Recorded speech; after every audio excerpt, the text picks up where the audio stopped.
Hola y bienvenidos. Hoy vamos a sumergirnos en un caso clínico, uno de esos que realmente nos hacen pensar. Hola, sí, un caso que nos presenta un desafío diagnóstico bastante particular en neumología. Exacto. Hablaremos del carcinoma adenoide quístico de tráquea, basándonos en un reporte médico. La idea es, desmenuzar cómo se presentó, cómo se diagnosticó y qué lecciones podemos sacar. Precisamente. Vamos a ver un paciente con síntomas iniciales, algo confusos, ¿no? Veremos cómo se llegó al diagnóstico de este tumor traqueal, que es raro y que implica todo esto. Un recorrido por la complejidad diagnóstica, digamos. Perfecto. Arranquemos con el paciente. Se trata de Juan C.M., un hombre de 58 años. Es chofer de transporte público. Ajá. Y sus antecedentes, fíjate, son importantes. Fumador activo, 30 paquetes año. Bastante. Uf, sí, es una carga tabáquica considerable. Además, bronquitis crónica diagnosticada hace 5 años y un padre fallecido por cáncer de pulmón. Bueno, ahí ya tenemos varios focos rojos, ¿no? El tabaquismo crónico, la historia familiar oncológica, son elementos que siempre nos ponen en alerta. Totalmente. Y el motivo por el que consulta es disnea, o sea, falta de aire, pero que empeoró mucho en 4 meses. Progresiva, entonces. Sí, pasó de sentirla con esfuerzos grandes a tenerla casi sin hacer nada. Y junto a eso, tos seca, persistente, y a veces un poco de hemoptisis. Poca cantidad, pero sangre al toser. Ujú. Y lo más nuevo, y lo que más asusta, supongo, estridor inspiratorio. Ese ruido al tomar aire. Claro, el silbido agudo, señal de obstrucción. Eso. Y ortopnea, o sea, no poder respirar bien acostado y un poco de disfonía, de ronquera. Y acá viene un dato clave que ilustra muy bien la dificultad de estos casos. A ver, Resulta que Juan lo habían tratado varias veces por crisis asmáticas, pero claro, sin ninguna mejoría. qué frustrante. Totalmente. Esa falta de respuesta a los broncodilatadores, a lo típico para el asma, es una bandera roja enorme. Debería hacernos pensar, bueno, ¿qué más puede ser? Me imagino. Bueno, y al examinar lo que encontraron, Pues lo más llamativo era justamente ese estridor inspiratorio. Se oía claro. Confirmaba la sospecha de una obstrucción alta, ¿no? ajá, Y al auscultar, el murmullo vesicular, el sonido normal del aire en los pulmones, estaba disminuido en la zona media del pecho sobre el esternón. ¿y los signos vitales? Estaban un poco alterados, la frecuencia respiratoria 22 por minuto, algo elevada, y la saturación de oxígeno 92% con aire ambiente, un poco baja. Ok, Curiosamente, no usaba los músculos accesorios para respirar, esos del cuello y hombros. A veces eso puede como enmascarar un poco la gravedad, ¿no? entiendo. Con eso en mente, las imágenes iniciales, la radiografía. La radiografía de tórax fue poco específica para masas, pero sí sugería que la tráquea estaba más estrecha en la parte media. O sea, ya daba una pista. Exacto, una pista suficiente para decir, necesitamos una tomografía computarizada, una TC de tórax. ¿Y la TCI qué mostró? Ah, la TC fue la clave. Mostró un engrosamiento de las paredes de la tráquea, en el tercio medio. Un engrosamiento concéntrico, o sea, como un anillo apretando. ¿Y cuánto apretaba? Y acá el dato crítico. Ocupaba aproximadamente el 70% de la luz traqueal. 70%. Es muchísimo. Casi cerrada. Sí, una obstrucción masiva. Es realmente impactante pensar que podía funcionar así. ¿Y se veía si se había extendido ganglios, pulmón? En esa TC inicial, por suerte no. No se veían ganglios aumentados de tamaño en el mediastino, ni parecía haber invadido el pulmón. Pero bueno, esa obstrucción del 70% explicaba todo. La disnea, el estridor. Claro. Entonces, faltaba saber qué tipo de tumor era. ¿Cómo se confirmó? El siguiente paso lógico era la broncoscopía, mirar directamente con una cámara. Con cuidado, me imagino, por la obstrucción. Exacto, con mucha precaución. Y la broncoscopía mostró una lesión, como un pólipo, digamos, polipoidea, que tapaba parte de la tráquea. Estaba a unos 3 centímetros de la carina. La carina es donde la tráquea se divide, ¿no? Eso mismo, donde se bifurca hacia los bronquios principales. Y bueno, durante la broncoscopía se tomó una biopsia de esa lesión. Y la biopsia dio el veredicto final. Así es, El análisis del tejido, la histopatología, confirmó el diagnóstico. Carcinoma adenoide quístico. Ahí está el nombre completo. Sí, entonces el cuadro quedó cerrado. Tumor traqueal primario, maligno, de tipo carcinoma adenoide quístico en el tercio medio de la tráquea, causando una obstrucción crítica del 70%. Entendido el caso de Juan. Ahora, si miramos el panorama general, ¿qué tan comunes son estos tumores que nacen en la tráquea? La verdad es que son muy poco frecuentes. Los tumores traqueales primarios son apenas el 2% de todos los tumores malignos de la vía aérea superior. Poquísimo. ¿Y suelen ser malignos o benignos? En adultos, la gran mayoría, cerca del 80%, son malignos. Es diferente en niños, donde lo más común es que sean benignos. Antes mencionabas lo del diagnóstico tardío. Y el caso de Juan con 4 meses de síntomas y esos tratamientos fallidos para asma parece confirmarlo. ¿Es lo habitual? Lamentablemente sí. Es muy común que el diagnóstico se demore. La tráquea tiene una capacidad de reserva funcional increíble, podríamos decir. ¿Cómo es eso? Que puedes tenerla bastante obstruida antes de que los síntomas sean muy evidentes o molestos. Se calcula que hasta un 75% del diámetro puede estar tapado antes de que aparezcan síntomas claros. 75%. Sí, el caso de Juan, con su 70%, encaja perfectamente en ese patrón, tristemente. Por eso es tan fácil confundirlo con asma o bronquitis al principio. ¿Y hay factores de riesgo conocidos para estos tumores en general? Sí, los principales que se identifican son el tabaquismo, como Juan, la edad, son más comunes después de los 50, y el sexo masculino. Nuestro paciente cumplía los 3. Exactamente. Revisando un poco las fuentes, veo la frecuencia de los síntomas. La disnea, la falta de aire, es la más común, un 71%. Sí, es el síntoma cardinal. Luego la tos, 40%, y la hemoptisis, 34%. El estridor, como el de Juan, un 17.5%. Y esto me llama la atención.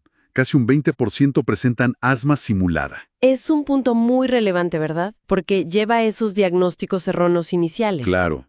Y menos frecuentes, ronquera, dificultad para tragar, disfagia, sobre un 7%. Correcto. Y hay señales de alarma específicas que nos deberían hacer sospechar de obstrucción traqueal. ¿Cómo cuáles? Por ejemplo, sibilancias que se oyen sobre todo al inspirar y que a veces cambian si el paciente cambia de postura, el estridor, por supuesto, la falta de respuesta o respuesta pobre a los broncodilatadores, la hemoptisis, aunque sea mínima, o disnea por la noche sin que haya una causa cardíaca clara. Varios de esos estaban en la historia de Juan. Sí, estaban presentes o al menos sugeridos.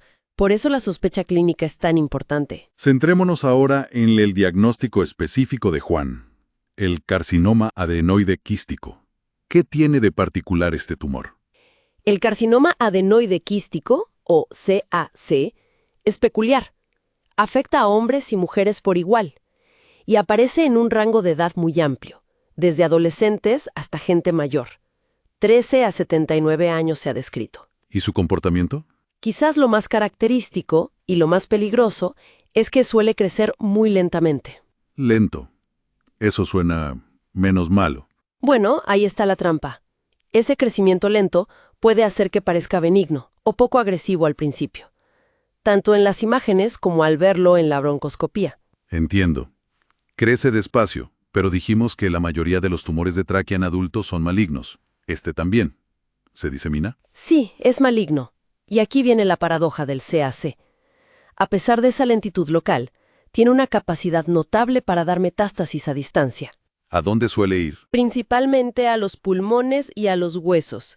Y además, hay subtipos que son más agresivos, de alto grado, que pueden invadir estructuras cercanas como la pleura.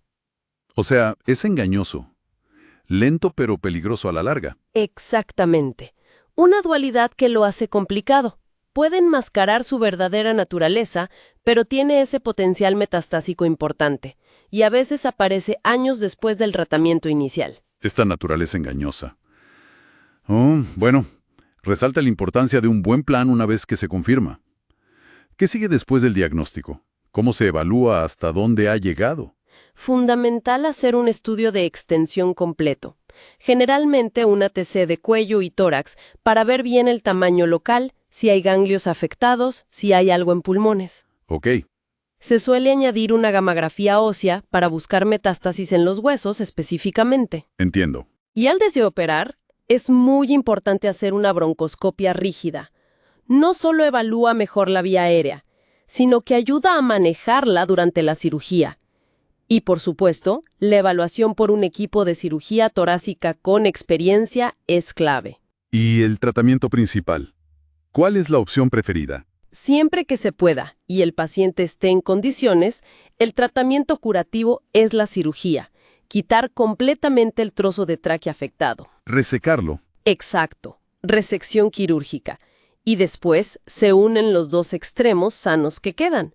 Eso se llama anastomosis término-terminal. ¿Y se puede quitar mucha tráquea? Sí, los cirujanos pueden resecar hasta unos 6 centímetros y reconstruirla con bastante seguridad y buenos resultados. Y ojo, que la cirugía a menudo no es todo. La radioterapia después de la operación, la radioterapia adyuvante, juega un papel importante. ¿En qué casos? Especialmente si los bordes de lo que se quitó, los márgenes quirúrgicos, no están totalmente limpios de tumor. O si el tumor era tan extenso que no se pudo quitar por completo. Ahí la radioterapia ayuda a controlar lo que pudo haber quedado. Parece un manejo complejo. Y después de todo esto, ¿qué pasa? ¿Hay que seguir vigilando? Absolutamente. El seguimiento es crucial. Y más con el cáncer A, por esa tendencia a volver. ¿Cómo se hace ese seguimiento? Pues con vigilancia continua y a largo plazo. Incluye estudios de imagen periódicos, como la TC, y broncoscopías regulares para mirar la zona de la unión, la anastomosis, y detectar pronto cualquier signo de que el tumor esté volviendo localmente. ¿Y el pronóstico?